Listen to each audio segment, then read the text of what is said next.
अब भाई last 2 episodes में काफी सारी चीजें सेटअप करने के बाद इस वीक डेयरडेविल बॉर्न अगेन का 3rd एपिसोड मेजरली एक कोर्ट रूम ड्रामा पे फोकस करता है, जहां हम मैट को हेक्टर आयला को जस्टिस दिलाने के लिए स्ट्रगल करते हुए देखते हैं। साथ ही इस एपिसोड में हमें विल्सन फिस्क के मेयर बनने के बाद उसके फ्यूचर प्लान्स के रिगार्डिंग एक तरह से हिंट भी दिया गया है। तो आइए इसी एपिसोड में दिखाए गए ऐसे ही कुछ मेजर पॉइंट्स के बारे में थोड़ा और डिटेल में बात करते हैं। हेलो गाइस, मेरा नाम है अभिषेक और आप देख रहे हैं nerdy inside and this is the breakdown and analysis of Daredevil born again episode 3। So let's begin the show.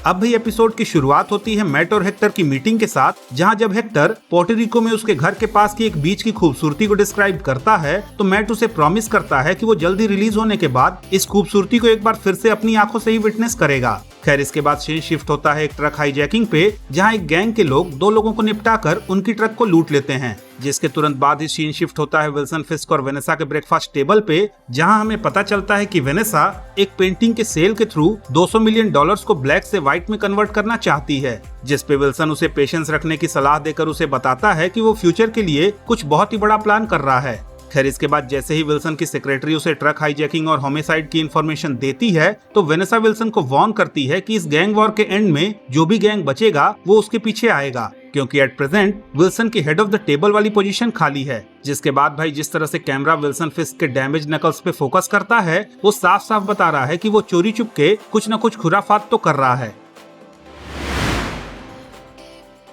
खैर, इसके बाद कोर्ट में हेक्टर का ट्रायल शुरू होता है, जिसके बाद ऑफिसर पावेल, जिसे लास्ट एपिसोड के एंड में मैट ने बुरी तरह से कूटा था, उससे डिफेंस और प्रोसिक्यूटर दोनों के ही द्वारा क्रॉस क्वेश्चनिंग के बाद मैट इस इंसिडेंट के एकमात्र आई विटनेस को कोर्ट में गवाही के लिए बुलाने की परमिशन मांगता है। हालांकि भाई पूरी पुलिस फोर्स, स्पेशली जिनकी बॉडीज पे पनिशर वाला साइन बना है, वो सभी इस आई विटनेस को एक तरह से रोकने की कोशिश तो करते हैं, पर मैट किसी तरह से जुगाड़ बनाकर उसे कोर्ट में ले तो आता है, बट सरप्राइजिंगली ये बंदा अपने बयान से कोर्ट में पलट जाता है। अब भाई हालांकि इसके पीछे का कोई रीजन हमें एपिसोड में नहीं दिखाया गया है, बट ऑब्वियसली वो बंदा पुलिस वालों की डर से अपने बयान से पलट गया है।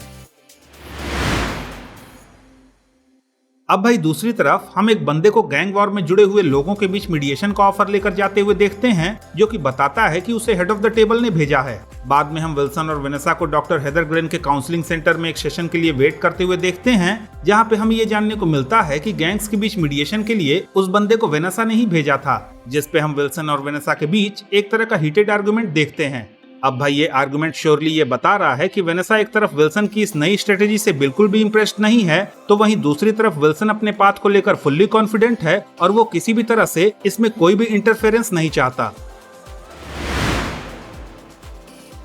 खैर, आई विटनेस के पलटने के बाद मैट हेक्टर को बचाने के लिए कोर्ट में एक्सट्रीम स्टेप उठाते हुए उसकी व्हाइट टाइगर वाली आइडेंटिटी को रिवील कर देता है। जिसके बाद वो उसके एज व्हाइट टाइगर किए गए अच्छे कामों को कोर्ट में बताते हुए उसके पुलिस के रिगार्डिंग फ्रेंडली इंटेंट और नेचर को एस्टेब्लिश करता है, जिसकी वजह से जूरी हेक्टर आयला को नॉट गिल्टी मानते हुए उसे रिलीज कर देती है। अब भाई हेक्टर की रिलीज की वजह से विल्सन पूरी तरह से परेशान हो जाता है और बीबी नाम की रिपोर्टर, जिसे हमने लास्ट एपिसोड्स में भी देखा था, उसे इंटरव्यू देते हुए ये कहता है कि विजिलेंटीज किसी भी लॉ बेस्ड सोसाइटी के लिए खतरा है, और क्योंकि उसने विजिलेंटी फ्री न्यूयॉर्क बनाने के नाम पे ही इलेक्शन जीता था, सो उस वजह से सिटी में लॉ एंड ऑर्डर प्रिवेल करना चाहिए। और भाई इसी इंटरव्यू के पैरेलल में हमें हेक्टर आयला व्हाइट टाइगर के कॉस्ट्यूम में सूटअप करके रात को अपनी विजिलेंटी वाली जॉब पे निकलते हुए दिखता है, जहां कोई बंदा जिसने पनिशर के लोगो वाली टी शर्ट पहनी है वो पॉइंट ब्लैंक रेंज से हेक्टर को शूट कर देता है और इसी के साथ एपिसोड का एंड हो जाता है। अब भाई अगर आपको यहाँ पे लग रहा है कि ये काम पनिशर का है, तो ऐसा बिल्कुल भी नहीं है, क्योंकि पहला तो पनिशर अपना मुंह ढक के बिल्कुल भी नहीं घूमता है और दूसरा वो बंदा ग्रुप में काम बिल्कुल भी नहीं करता। साथ ही अगर आपने नेटफ्लिक्स वाले शोज देखे हैं तो पनिशर किसी भी अच्छे और इनोसेंट आदमी को नहीं मारता है, सो उस वजह से यहाँ पनिशर की इन्वॉल्वमेंट तो एक तरह से रूल आउट हो जाती है। लेकिन भाई वहीं दूसरी तरफ जिस तरह से इस एपिसोड में हमें हेक्टर की डेथ देखने को मिलती है, ऑलमोस्ट उसी अंदाज में कॉमिक बुक में भी हेक्टर मरा था, जहां एक फर्जी मर्डर के आरोप में अरेस्ट होने के बाद उसके पुलिस से बच के भागते समय पुलिस ने उसे शूट कर दिया था। जिसके बाद हमें एवा अयाला के वर्जन की व्हाइट टाइगर देखने को मिली थी, जो कि हेक्टर की छोटी बहन है।